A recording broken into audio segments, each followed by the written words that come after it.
Chapter 2. The Best Boys in the World. How we learned that Miss Mert Arbuckle had turned up her toes gets ahead of the story. This news didn't reach us till almost midnight, and then under dramatic circumstances. But it had been a red-letter day anyhow, the main day of the year for me, better than the 4th of July. It was the day the J.I. Case Company of Racine, Wisconsin, sent their special train down through Indiana. We'd watched for the flyers announcing it all summer. My heart was in my mouth that Dad wouldn't let us go. The Case special came through every August with flat cars of the latest in steam engines and threshing machines. It was better than a circus. Every man and boy from 20 miles around converged on Montezuma to see the Case special. I walked the floor all night for fear Dad would keep us in the field. I hadn't figured out he wouldn't have missed the Case special himself. Me and Lloyd were up ahead of the chickens. We worked a 7-day week anyway, even in this quiet season. As Dad said, the only man who got his work done by Friday was Robinson Crusoe. And we were a corn, wheat, hay, and hogs farm in a never-ending round of chores, plus the milking. Today, me and Lloyd were a pair of whirlwinds, 2 tornadoes back and forth to the barn a dozen times before breakfast, and it was already hot enough to fry your brains through your hat. Then we pulled cockleburs out of the corn into the heat of the day.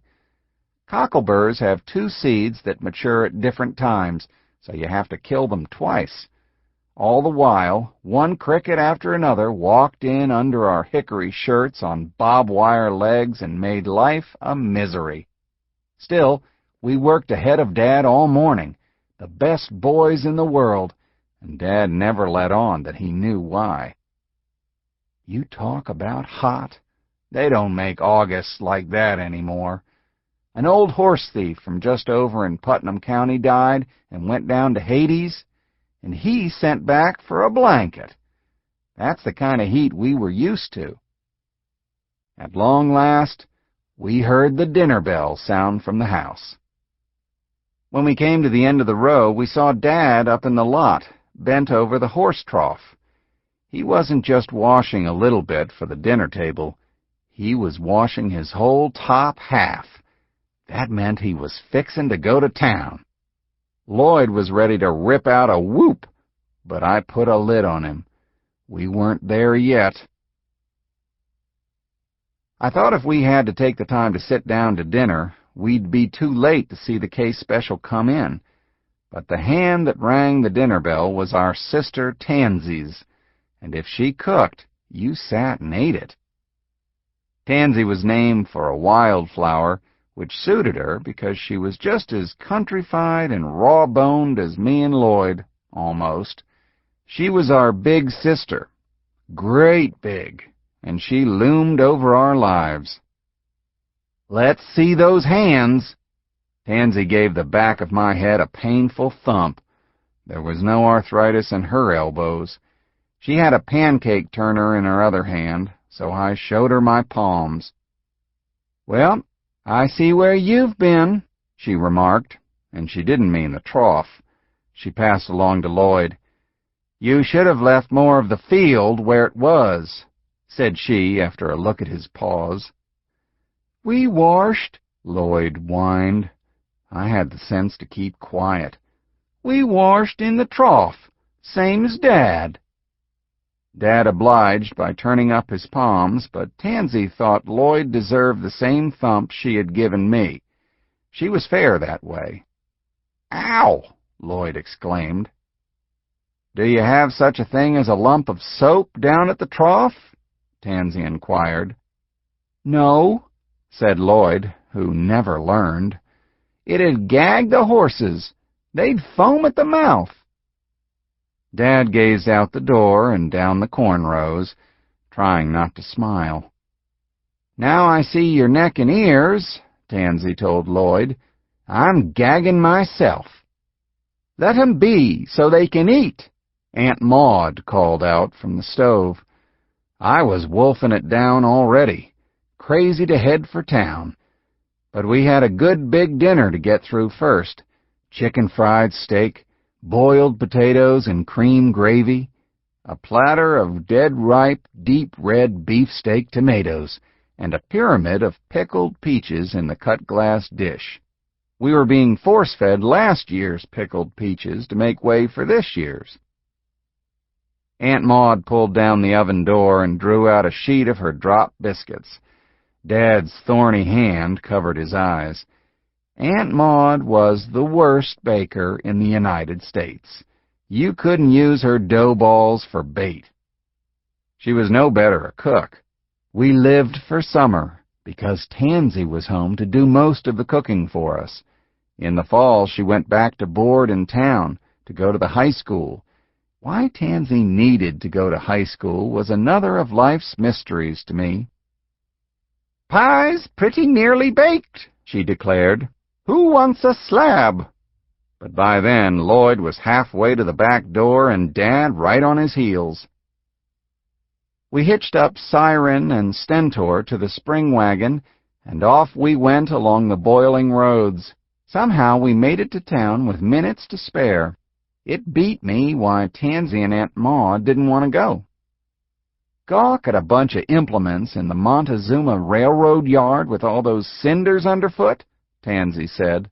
I thank you, no. It occurred to me, even that early in life, that there's not much romance in a woman's soul. The very names of the big steam threshers turn my heart over. The Geyser Peerless, the Minnesota Little Giant, the Avery Yellowfellow, the Pitts Challenger, the Frick Eclipse. Finally, our wagon was in a row with others down the hill into town.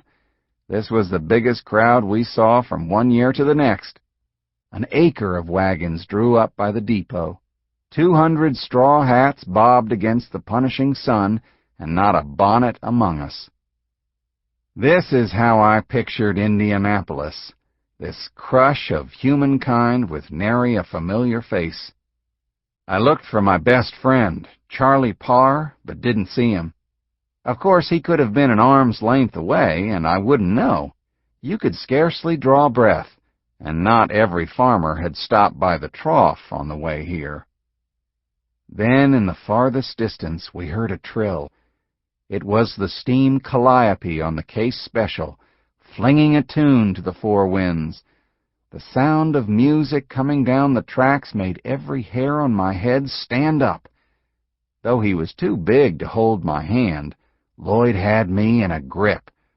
It was the Case Special. Smoke billowed, and the whistle screamed as the train roared in. The shrieking brakes set, and live steam singed our bare feet.